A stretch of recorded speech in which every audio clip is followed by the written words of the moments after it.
Good morning बच्चों। आज हम पढ़ेंगे पाठ 10। पाठ 8 अपने जल संसाधन पढ़ा, पाठ 9 कृषि और पाठ 10 खनिज व ऊर्जा संसाधन। ये तीनों चैप्टर जो है अपने प्राथमिक क्षेत्र में आते हैं। तो ये प्राथमिक क्षेत्र का लास्ट है। देखो इसमें पाठ का नाम है खनिज व ऊर्जा संसाधन। तो पहले अपन खनिज पढ़ेंगे इसमें। तो खनिज के बारे में देखो, वैसे तो सामान्यतः अपन खनिज क्या है? खनन क्रिया द्वारा निकाले गए पदार्थ क्या कहलाते हैं? खनिज, या जिसे खोद कर निकाला जाता है वो खनिज कहलाते हैं। यहाँ खनिज संसाधन है हमारे। तो परिचय देखो खनिज संसाधन का। खनिज से तात्पर्य भूमि से खनन क्रिया द्वारा निकाले गए रासायनिक तथा भौतिक गुण पदार्थ होते हैं जो कि मानव के लिए उपयोगी होते हैं, उसे खनिज संसाधन कहा जाता है। खनिज संसाधन, एक खनिज संसाधन कब बनता है? अपन ने संसाधन में पढ़ लिया था, जब मानव की आवश्यकता को वो पूरा करता है तब कोई भी वस्तु जो होती है वो संसाधन बनती है। तो यहाँ खनिज संसाधन की परिभाषा है। यहाँ पर जो भूमि से निकाले गए जो खनिज होते हैं उनमें रासायनिक भौतिक गुणों के आधार पर जब उनको उपयोगी बना लिया जाता है तो वो क्या बन जाते हैं? खनिज संसाधन। जिसके निर्माण में भौतिक तथा जैविक कारकों का महत्वपूर्ण योगदान रहता है। निर्माण में भौतिक तथा जैविक कारकों से जो है खनिजों का निर्माण होता है। इस कारण इन्हें अजैविक तथा जैविक खनिजों के रूप में विभाजित किया जाता है। जैसे कोयला व प्राकृतिक तेल जैविक खनिज में तथा लोहा मैग्नीज अजैविक खनिज की श्रेणी में आते हैं। तो निर्माण के आधार पर जो है इसको दो भागों में बांटा गया है। कौन कौन सी है? जैविक और अजैविक। जो खनिज जैविक क्रिया द्वारा बनते हैं वो जैविक खनिज, जैसे कोयला प्राकृतिक तेल वगैरह जो है, और जो जिनके में जो है अजैविक क्रिया होती है वो अजैविक खनिज, ये उदाहरण बताए गए हैं। अब देखो आगे, भारत खनिज संसाधन की दृष्टि से संपन्न देश है। यहाँ अंडरलाइन कर लो। यहाँ पर प्रश्न बनेगा आपका कि भारत में खनिजों की स्थिति को स्पष्ट कीजिए या भारत में खनिजों की स्थिति पर प्रकाश डालिए। इंपॉर्टेंट क्वेश्चन है, तो यही से शुरू करोगे आप उसका उत्तर। भारत खनिज संसाधन की दृष्टि से संपन्न देश है। यहाँ की भूगर्भिक संरचना ने विविध खनिजों के पदार्थों को प्रदान किया है, यहाँ तक।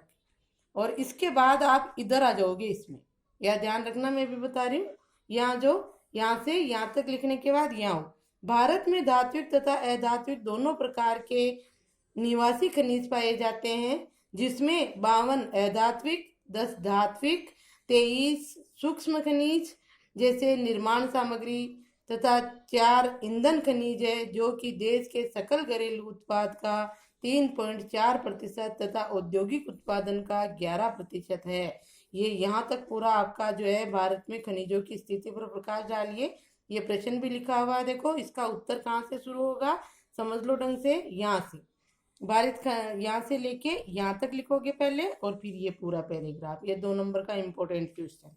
अब आगे देखो, देश के 96% खनिजों का भंडार मुख्यतः प्रायद्वीपीय पठारी भाग, अरावली पर्वतीय क्षेत्र, ब्रह्मपुत्र घाटी, हिमालय क्षेत्र तथा दक्षिण तटीय प्रदेश में स्थित है। ये भी जो है आपके अगला प्रश्न बन गया इसके बाद कि जो है भारत में खनिजों का भंडार कहाँ पाया जाता है, या भारत में खनिज कहाँ पाए जाते हैं। तो ये क्षेत्र है खनिजों का प्रायद्वीपीय पठारी भाग में।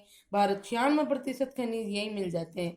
अरावली पर्वतीय क्षेत्र, ब्रह्मपुत्र घाटी, हिमालय क्षेत्र, ये यहाँ पर। तो ये दूसरे प्रश्न का उत्तर होगा कि भारत में खनिज कहाँ पाए जाते हैं।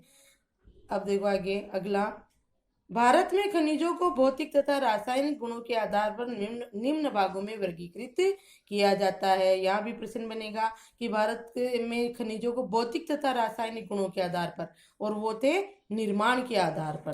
तो अब आप बोर्ड पे समझ लो थोड़ा सा। हाँ, तो देखो अब हम यहाँ देखेंगे निर्माण के आधार पर खनिज। निर्माण के आधार पर खनिज 2 प्रकार के होते हैं, जैविक और अजैविक, जो हमने पढ़ लिया। जिन खनिजों, परिभाषा देख लो, इसमें नहीं है, आप ध्यान से सुनकर लिखोगे उदाहरण सही। निर्माण के आधार पर खनिज 2 प्रकार के होते हैं, जैविक और अजैविक। जैविक खनिज की परिभाषा कि जिन खनिजों का निर्माण जैविक क्रियाओं द्वारा होता है वे जैविक खनिज कहलाते हैं, जैसे कोयला, प्राकृतिक तेल, पेट्रोलियम आदि। और जिन खनिजों का निर्माण अजैविक क्रियाओं द्वारा होता है वे जो है अजैविक खनिज कहलाते हैं। जैसे आपके लोहा, मैग्नीज, अभी ऊपर अपन ने पढ़ाई था, तो परिभाषा सहित आप उदाहरण दोगे और फिर तभी आपको पूरे 2 नंबर मिलेंगे। तो निर्माण के आधार पर हो गए जैविक, अजैविक, परिभाषा और उदाहरण। अब है आगे भौतिक तथा रासायनिक गुणों के आधार पर खनिजों का वर्गीकरण। भौतिक तथा रासायनिक गुणों के आधार पर जो है खनिजों को 3 भागों में बांटा गया है। कौन कौन से? धात्विक खनिज, अधात्विक खनिज और ऊर्जा खनिज। भौतिक तथा रासायनिक गुणों के आधार पर 3 प्रकार के 3 भागों में बांटा गया है। धात्विक, अधात्विक और ऊर्जा खनिज हो गया तीनों ही आपके। अब वापस देखो, धात्विक खनिज को 2 भागों में बांटा गया है, लौह धातु प्रधान खनिज और अलोह धातु प्रधान खनिज।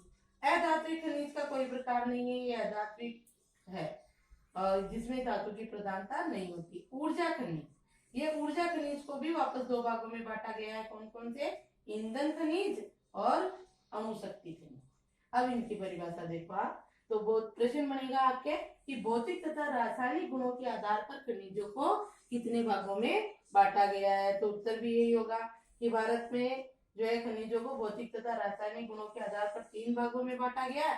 पहला धात्विक खनिज, परिभाषा देखो, ऐसे खनिज जिसमें किसी धातु का अंश होता है। बिल्कुल सिंपल है, तो नाम के अनुसार ही ऐसे खनिज जिनमें धातु का अंश होता है धात्विक खनिज कहलाते हैं। जैसे इसमें आपके लोहा, तांबा, मैग्नीज वगैरह जो भी जिनमें धातु है, तो ये जो है किसमें आएंगे? धात्विक खनिज में आएंगे। तो अब धात्विक खनिज को 2 भागों में बांटा है। वापस उदाहरण दे दो, ये लिखिए कि ऐसे खनिज जिनमें जो है धातु का अंश होता है धात्विक खनिज कहलाते हैं। और उदाहरण, अब धात्विक खनिजों को 2 भागों में बांटा, लौह धातु प्रधान और अलोह धातु प्रधान। तो अब लौह धातु प्रधान की परिभाषा क्या है? जिसमें लोहांश की मात्रा पाई जाती है। जिस धात्विक खनिज में लोहांश की मात्रा पाई जाती है वह लौह धातु प्रधान खनिज कहलाते हैं। उदाहरण हो गया आपके लोहा अयस्क, क्रोमाइट, पायराइट, टंगस्टन, कोबाल्ट, ये इसका उदाहरण। और अलोह धातु प्रधान खनिज, जिन खनिजों में लोहांश की मात्रा नहीं पाई जाती है वह अलोह धातु प्रधान खनिज कहलाते हैं। जैसे सोने में लोहा थोड़ी होता है। सोना, चांदी, तांबा, जस्ता, बॉक्साइट, टिन, ये सभी कौन से हैं? अलोह धातु प्रधान, जिनमें लोहांश की मात्रा नहीं पाई जाती है अलोह धातु प्रधान, और जिनमें लोहांश की मात्रा पाई जाती है लोह धातु प्रधान खनिज कहलाते हैं। ये भी 2 नंबर का प्रश्न बन सकता है कि धात्विक खनिज किसे कहते हैं, इनको कितने भागों में बांटा गया है। तो पहले धात्विक खनिज की परिभाषा, उदाहरण, फिर लोह धातु प्रधान की परिभाषा, उदाहरण, फिर अलोह धातु प्रधान की। जब आपको पूरे 2 नंबर मिलेंगे। अब अगला है अधात्विक खनिज, ऐसे खनिज जिसमें किसी धातु का अंश नहीं होता है, धातु होती ही नहीं है उनमें, वे जो है अधात्विक खनिज कहलाते हैं। जैसे चूना पत्थर, अभ्रक, जिप्सम, ये ऐसे खनिज है जिनमें जो है धातु की मात्रा ही नहीं होती, धातु का अंश ही नहीं होता है, तो वो क्या कहलाते हैं? अधात्विक खनिज। तो इसके कोई प्रकार नहीं है, परिभाषा याद करनी है आपको कि ऐसे खनिज जिसमें किसी धातु का अंश नहीं होता है अधात्विक खनिज कहलाते हैं। उदाहरण दे दो, चूना पत्थर, जिप्सम, अभ्रक आदि।